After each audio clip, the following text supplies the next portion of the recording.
Get out, deadweight! The words cracked across the air like a whip, slicing through the mechanical roar of the Fort Liberty ammunition complex.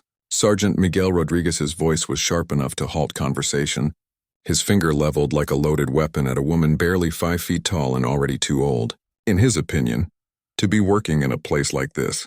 The heavy scent of cordite and machine oil lingered in the chill morning air, mixing with the dull tang of metal that clung to every corner of Building C.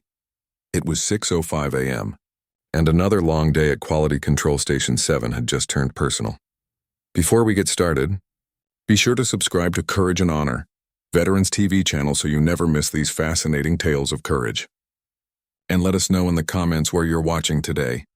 Clara Nash didn't flinch. 52, gray hair tied neatly under her safety cap.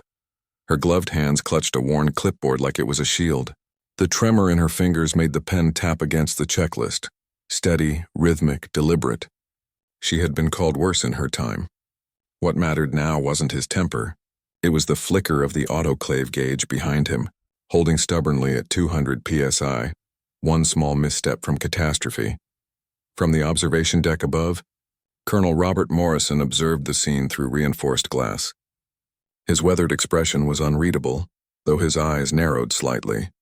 He'd seen these kinds of confrontations before. Some burned out in minutes, others exploded into full-blown disasters.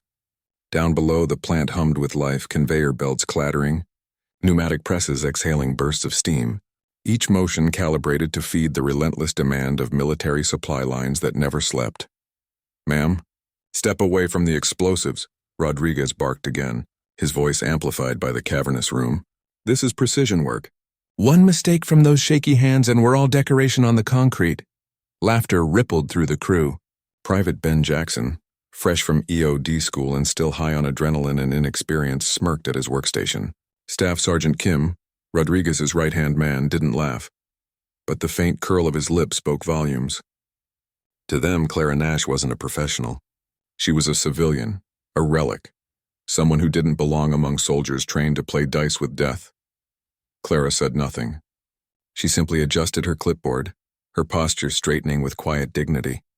Only one man in the room, Master Chief Raymond Ray Walker, the oldest veteran on the floor, noticed something strange about the way she moved. Her balance, her stance, the subtle scanning of corners before she turned her head. Little details that meant nothing to most people, but to a combat-trained eye they meant muscle memory. The kind you don't learn in civilian life. The day had started like any other. Morning formation at 0545 hours, breath fogging the cold Carolina air, orders barked out with mechanical efficiency. Rodriguez's briefing had been clear. EOD handles explosives. Quality control sticks to paperwork. That was the unspoken hierarchy. Soldiers dealt with danger. Civilians managed forms. But Clara's badge told a story no one cared to read. Hanging beside her ID was a dull brass challenge coin, its engraved eagle faded smooth by years of touch. Few noticed and none dared to ask. When she'd arrived at the plant gate earlier, Clara had smiled politely at the young security guard who scanned her access card. "Morning, ma'am," he'd said, unaware that she'd once been addressed as something else entirely. "Morning," she'd replied, walking past the barbed wire fence into a world that no longer recognized her. Rodriguez's voice snapped her back. "Since you're so eager to prove yourself, Inspector, identify that." He gestured to a table lined with munitions, grenades, fuses, practice mines, all inert, all meant for training.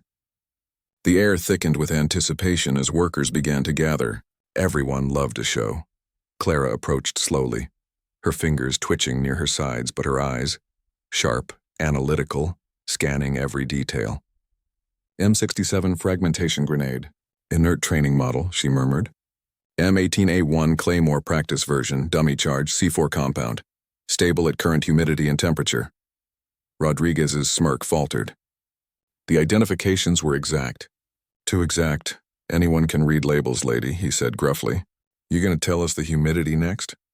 She looked at him evenly. 68%, Sergeant. 2% above spec for nitrocellulose-based compounds." A flicker passed through the crowd.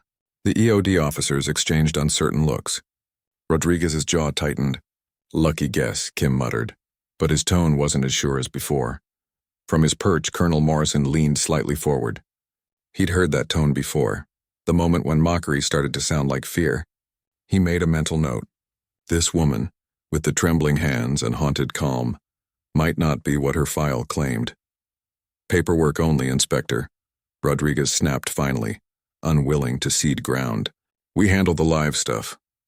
Clara nodded and turned away, the faint tremor in her wrist the only sign that she'd heard him.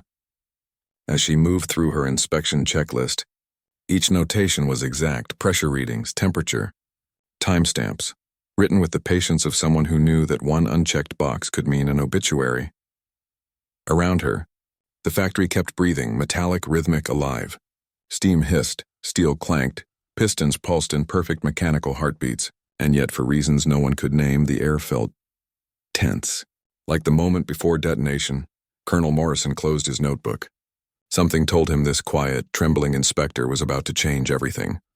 At 0730 hours, the air in Building C felt heavier than usual, humid, metallic, uneasy. The overhead lights flickered once, briefly, like a warning no one wanted to hear. Clara Nash moved between the long rows of assembly stations, her steps measured, her clipboard pressed against her chest. Each entry she made was crisp and deliberate. Pressure, temperature, humidity, all logged with the discipline of ritual. In the background, the mechanical pulse of production continued. Conveyor belts rattled, hydraulic arms clamped and released, and somewhere, someone coughed through the smell of solvent. She stopped near the environmental gauge panel, her eyes narrowing as the dials wavered. 68% humidity again, too close to the threshold. She made a note, then underlined it twice. When she approached Sergeant Rodriguez's station, his irritation was immediate. "What now, Inspector?" His tone suggested he already regretted asking. "Humidity levels in the storage area are approaching unsafe limits," she said quietly, showing him her clipboard. "The ventilation isn't cycling fast enough to offset the chemical load." He didn't even glance at the numbers. "Is it within acceptable parameters?" "Yes, but barely." "The margin for—" "Then it's not your concern." He cut her off with a dismissive wave. "You handle the paperwork. I handle the ordnance. Don't mix the two." Clara nodded once and walked away without a word. Her calmness only deepened his annoyance. Across the floor, Master Chief Ray Walker watched the exchange. The retired Navy veteran with 30 years of service behind his tired eyes had seen enough quiet professionals to recognize one. There was something off about Nash's restraint. Most civilians snapped back or walked off in embarrassment. She simply absorbed the insult, like she'd been trained to ignore noise and focus on mission-critical data. Minutes later, Captain Thomas Hayes entered the production hall. His boots echoed over the concrete, his clipboard tucked under one arm, his gaze sweeping through the room with the instinctive alertness of a man used to command. "Morning, Sergeant," he called to Rodriguez. "How's our new inspector working out?" Rodriguez straightened, trying to sound composed. "Sir, she's competent. But her hands, they shake. Makes me nervous having her near live ordnance. Has she made an error?" "No, sir. But she's been asking questions, technical ones. Storage temps, airflow rates, calibration specs. Things outside her lane." Hayes raised an eyebrow. "Questions aren't violations, Sergeant. Sometimes they're warnings." He glanced across the room to where Clara was adjusting an air pressure valve with the precision of a surgeon. Her hands shook, yes, but her movements were efficient, practiced, exact. "Keep me updated," he said finally, then walked off toward the observation office. By 9:45, the first malfunction struck. A bright spark leapt from welding station 3. A hiss, then a shower of glowing metal fragments scattering across the concrete. "Kill the power!" someone shouted. The welder, a civilian named Mike Davidson, slammed his hand down on the emergency switch. Sparks kept spitting in irregular bursts like angry fireflies. "Rodriguez!" Davidson yelled over the roar. "Arc's jumping out of range." "It's hitting the containment rails." Rodriguez sprinted over, barking orders. "Shut it all down, full stop. Maintenance will take it from here." But as Davidson reached to unplug the main cable, another surge flared, sending sparks cascading dangerously close to the loading bay, where explosive components were being staged for assembly. And that's when Clara moved. Before anyone could react, she crossed the 20 feet between her and the ventilation controls, hitting the master shutoff switch. The sudden silence was eerie. The fans cut out, the airflow stopped, and every loose paper on the tables hung mid-air before fluttering down. "What the hell are you doing?" Private Jackson shouted. "We need ventilation!" Clara didn't look at him. Her trembling hands were already moving toward the manual suppression controls. "Sir," she said evenly, "air movement carries combustible particles. Stopping circulation prevents ignition propagation." Her explanation was precise, too precise. And correct. Kim froze, recognition dawning. "She's right," he murmured. "That's textbook EOD procedure for spark containment." Clara pulled the lever, and with a mechanical groan, the foam suppression system hissed to life, blanketing the area where sparks had landed. A white mist rolled across the floor like smoke. The fire died before it ever began. When the last hiss faded, the room stood still. Then the whispers began. How'd she know to do that? "Civilian inspector, my ass." Even Rodriguez looked unsettled. He stepped closer, his tone hard but quieter now. "Inspector Nash," he said slowly. "Where'd you learn that protocol?" She flipped open her clipboard, turning to a handwritten page filled with tightly packed notes. "Section 12.3 of the facility manual," she answered. "Emergency fire suppression in explosive environments." He took the manual from the shelf and found the section, word for word, exactly as she'd said. He stared at her. "You memorized this?" Clara looked up, her gray eyes unreadable. "You don't memorize what keeps you alive, Sergeant. You internalize it." That line silenced even Jackson. From the observation deck, Captain Hayes and Colonel Morrison exchanged a glance. Morrison's voice was low, almost thoughtful. "Check her file again," he said. "All of it. Something's not adding up." And though no one on the floor could hear him, Clara seemed to know her quiet competence had just drawn the wrong kind of attention. She straightened her clipboard, her tremor steadying for a heartbeat, as if her body remembered a time when reacting under pressure wasn't a choice. It was survival. By 10:30 hours, the quiet hum of recovery had returned to Building C. The incident report on the welding malfunction was already being typed. The foam suppression cleaned up, the systems slowly rebooting. But the air still carried tension. The kind that lingers when people know they've just witnessed something extraordinary, something that doesn't fit. Private Jackson leaned against a workbench, whispering to another technician. "You saw her, right? The way she shut it all down? Civilians don't move like that." His companion nodded uneasily, keeping his eyes on the floor. Across the room, Sergeant Rodriguez tried to refocus his team, but even he couldn't shake the image of Clara Nash standing in the mist, calm amid chaos. Captain Hayes returned an hour later, a folder tucked under his arm. He stopped near Rodriguez's workstation. "Sergeant, that inspector of yours just saved half your team and probably this entire building.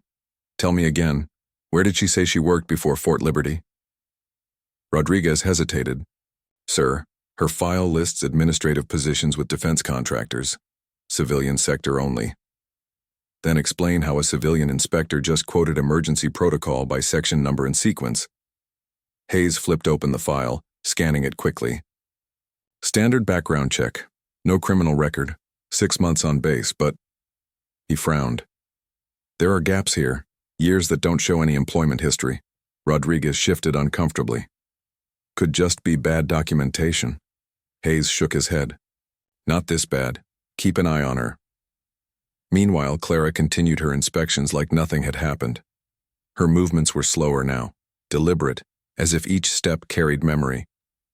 She checked the temperature regulators, the humidity sensors, the chemical containment valves, her trembling hands finding their way with practiced certainty. Each observation she wrote down was crisp, methodical. Nothing about her behavior suggested the adrenaline spike that came after averting catastrophe. At 11:15, the sharp crack of another electrical surge split the air. For an instant, every light in the building flickered. Then came the flash. Sparks erupted from the same welding unit that had malfunctioned earlier, only this time they caught. The trail of spilled solvent on the floor ignited like a fuse. A serpentine flame snaked its way toward the storage racks, dancing across the concrete. Rodriguez was already shouting, "All civilians, evacuate now." Alarms blared, red lights flashed. Steam vents hissed as pressure systems auto-engaged. The chaos was instant and overwhelming. Personnel scattered toward the exits, the air thick with smoke and chemical fumes. But Clara didn't move toward safety. She ran against the flow. "Jensen." Rodriguez caught himself. "Nash, get out of here." Her voice came steady through the noise. "The fire's following the solvent trail, Sergeant. If it reaches the explosive storage, the containment walls won't hold." "How long?" 30 seconds, maybe less. Rodriguez froze for half a heartbeat, then saw her sprinting toward the suppression panel again. Her trembling hands flew over the controls, flipping safety caps, pulling manual overrides. "Nash, what the hell are you doing?" "Creating a chemical barrier. You can't..." "Sir, I've done it before." That sentence landed like an explosion of its own. Rodriguez stared, realization dawning too slowly.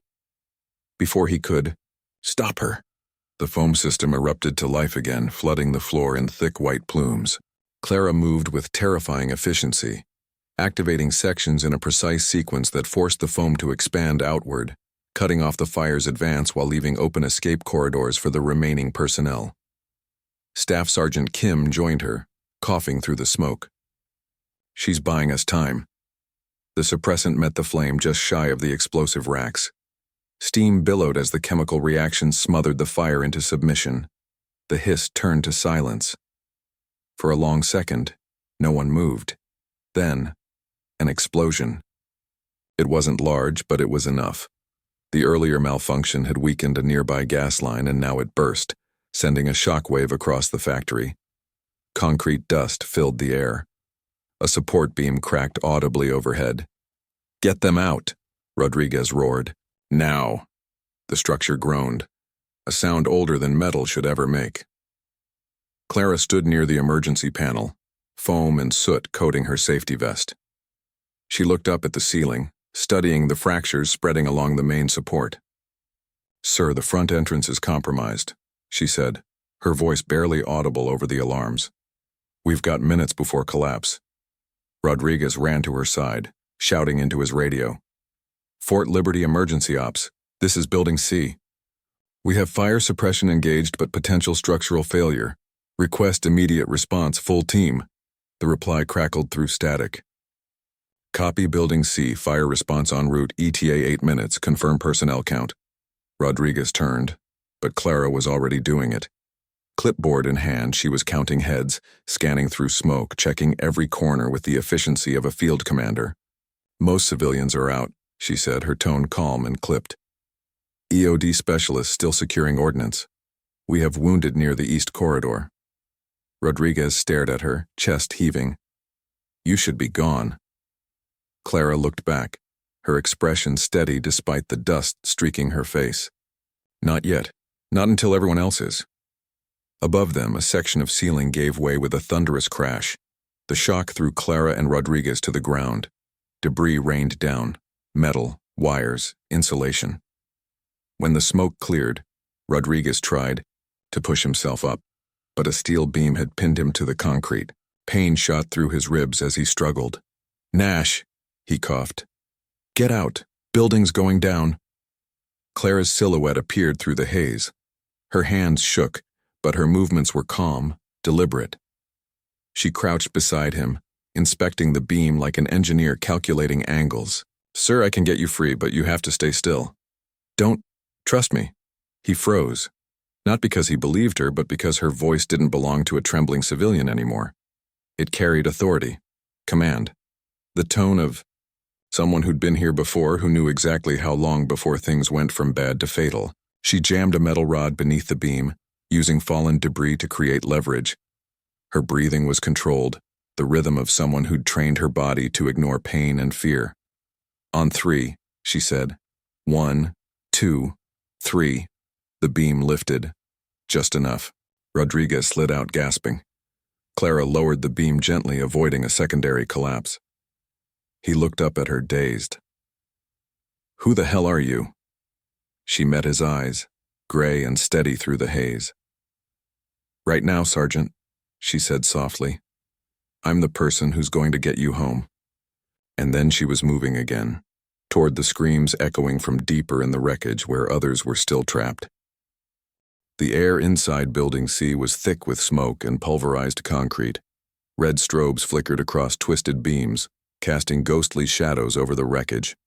Each flash revealed fragments of chaos, cracked floors, overturned tables, shattered glass, like still frames from a war zone. And through it all, Clara Nash moved with grim purpose. She found Private Jackson half buried under debris near the ventilation corridor. His breathing was shallow, but there was a pulse. She cleared rubble from his chest, testing each movement before shifting her weight. "Easy," she whispered, more to herself than to him. "Just airspace, keep the airway open." Her trembling hands hovered over his uniform, finding pulse points, checking for bleeding, stabilizing his neck. Behind her, Rodriguez stirred, coughing violently. Pain flared down his ribs as he forced himself to his knees. The beam that had pinned him lay askew beside him, cracked at one end. He stared at it, then at Clara, still bent over Jackson, working with the detached calm of a medic under fire. "Jensen!" He stopped himself again. "Nash! You need to get out before this whole place comes down." She didn't look up. "Not without the rest of them, sir." A groan rippled through the building's skeleton as another support column buckled in the distance. Dust cascaded like gray rain. For a moment, the alarms cut out, then returned, slower, weaker, like the building itself was struggling to breathe. Staff Sergeant Kim's voice crackled faintly through the haze. "Help! Over here, North Corridor, can't move." Rodriguez turned toward the sound, but Clara was already moving. She picked her way through debris with uncanny precision, her boots testing each surface before she committed her weight. Her fingers brushed cracked walls, feeling the tremors in the structure like a doctor taking a pulse. "North Corridor," she repeated softly, still holding for now. When they reached Kim, the sight froze Rodriguez where he stood. The staff sergeant was pinned beneath a jagged slab of concrete that must have weighed half a ton. His face was pale, lips trembling. "Legs," he managed. "I can't feel." Clara knelt beside him. Her inspection was quick, clinical. Stable airway, clear consciousness, no heavy bleeding. Then her tone changed. Flat, professional, but too precise for any civilian. "We'll need to fracture the slab." Rodriguez blinked. "You mean, blow it apart?" She nodded once. "Controlled charges, small ones, minimal concussion." "Are you out of your mind? That's EOD work." Clara's eyes met his. "Then it's a good thing you've got a qualified supervisor." He hesitated. There was no sarcasm in her voice, no bravado, only quiet certainty. Against every regulation screaming in his head, he followed her to a half-collapsed supply locker.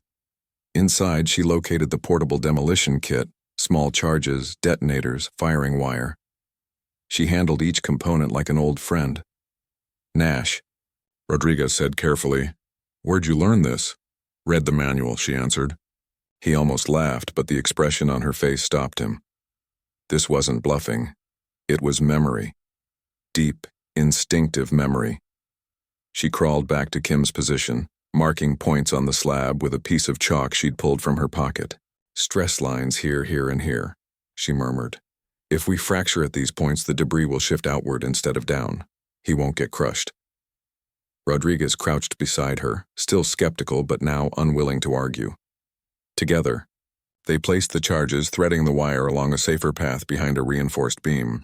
Clara's movements were deliberate, her shaking hands betraying no fear when handling the detonators. When the setup was complete, she guided Rodriguez to cover. "This column should shield us from fragments. Keep your head down and your mouth open. Pressure release." Kim, pale and sweating, managed a weak grin. "You sound like you've done this before." Clara checked the line one last time. "Too many times." She pressed the trigger. Fire in the hole. The muffled whump echoed through the wreckage. The slab cracked exactly where she'd marked it, splitting into 4 rough pieces that tumbled aside harmlessly. Dust settled like snow. "Sergeant Kim, can you move?" He groaned, testing his arms. "Legs still numb, but I can crawl." "Good. We'll get you out." Rodriguez helped hoist Kim onto a makeshift stretcher made from rebar and tarp, his expression a mixture of disbelief and awe. "Nash, That was textbook precision. I've seen trained techs mess that up. Clara wiped soot from her face, her eyes distant. Textbook doesn't keep you alive. Knowing that people depending on you do, that's what keeps your hand steady. Outside, the wail of approaching sirens cut through the fading rumble of collapsing steel. Fort Liberty's fire units had finally arrived. Through the fractured walls, Rodriguez could see the flashing lights of emergency vehicles converging on Building C. He turned to Clara. "They'll be cutting through the south wall first. We need to move now." "North route's safer," she replied instantly. "Structural load's still holding. South section's cracked through the subfloor. One wrong step and the exit collapses." Rodriguez stared at her, realization dawning. "You're reading the building like a map." She gave a faint nod. "You start to see patterns after enough collapses." They moved together, navigating through the debris. Clara led, testing every footing, guiding Kim's stretcher while Rodriguez secured the rear. Each motion was deliberate, economical. When they finally reached a section illuminated by the glow of rescue floodlights, Clara raised a hand. "Wait!" "Why?" Rodriguez demanded. "Load-bearing column. Listen." She tapped the wall lightly. The faint creak that followed was low but unmistakable. "We go through that, the ceiling drops. We'll cut left through maintenance instead." He followed without hesitation this time. Within minutes they emerged through a jagged gap in the outer wall, blinking against the sudden flood of light. Firefighters and paramedics rushed forward, shouting, guiding them away from the structure. "4 survivors from inside," Rodriguez shouted hoarsely. "We need medical priority for 2. As medics took Kim and Jackson, Clara stayed back, scanning the broken building like she was reading its final breaths. She didn't move until she was sure everyone else was out. When the last of the personnel cleared the perimeter, the northern wall gave a long, shuddering moan and collapsed inward in a plume of gray dust. Rodriguez turned toward her, voice rough with disbelief. "You stayed until the end. You didn't have to." Clara glanced at the smoldering ruins, her clipboard still clutched in one soot-covered hand. "I always stay until the end, Sergeant. That's the job." And for the first time since dawn, her trembling stopped completely. The chaos outside Building C had given way to the ordered rhythm of a military emergency response. Fire trucks lined the perimeter. Their lights painted the wreckage in strobes of red and white. Radios crackled. Medics shouted coordinates. The metallic scent of burnt insulation mixed with the sharp tang of chemical suppressant. In the middle of it all, Clara Nash stood quietly beside the triage area, her safety vest streaked with soot, her gray hair damp with sweat, her clipboard somehow still in one piece. Sergeant Rodriguez, ribs bandaged, approached her with a limp. "The investigators are asking for you," he said. His tone had changed. The sharp edge was gone. "They want your statement, and maybe a few answers." Clara nodded once, her expression unreadable. "I'll cooperate fully, Sergeant." Behind them, Captain Hayes conferred with Colonel Morrison. The colonel's posture was tense but composed. His eyes, however, were fixed on Clara as if he were seeing a ghost. Hayes handed him a folder, the same personnel file that had raised his suspicions earlier. Morrison flipped through it, frowning at the blank years that yawned between lines of bureaucratic text. When he reached Clara, he didn't bother with small talk. "Inspector Nash," he said. "That was some impressive crisis management in there. Textbook even." "Just following procedure, sir," she replied evenly. Morrison studied her for a long moment. "You sure that's all it was?" The question hung between them like smoke. Before she could respond, Hayes joined in. "Sir, with respect, her file's incomplete. Entire years missing. Training, experience, none of it adds up to what we saw today." Rodriguez shifted uncomfortably. Add to that she handled demolition charges like she was teaching the class. Morrison raised a hand, silencing them both. His gaze never left Clara's. "Master Sergeant Nash," he said quietly. The world seemed to stop. For a heartbeat, no one spoke. Rodriguez blinked, certain he'd misheard. Hayes froze mid-breath, and Clara, she went still, her spine straightening instinctively, her heels clicking together in a posture that had been buried for years. "Sir," she answered finally, her voice low but firm. Morrison nodded. "That's what I thought." He turned toward the others. "Bronze Star, 4 tours in Afghanistan. EOD Specialist, U.S. Army, retired honorably. He met Rodriguez's stunned eyes. You've been giving orders to one of the most decorated bomb techs this base ever produced. Rodriguez's mouth opened, closed, then opened again. You're telling me she handled over 800 live disposals, Morrison finished. Earned the call sign Bomb Whisperer. Saved more lives than any report could record. Clara's hands trembled again, not from fear this time, but from something deeper, older. Sir, my service record was sealed after my injury, she said quietly. I requested anonymity. It allowed me to keep working, in some capacity. Morrison's expression softened. You were hit during Kandahar, weren't you?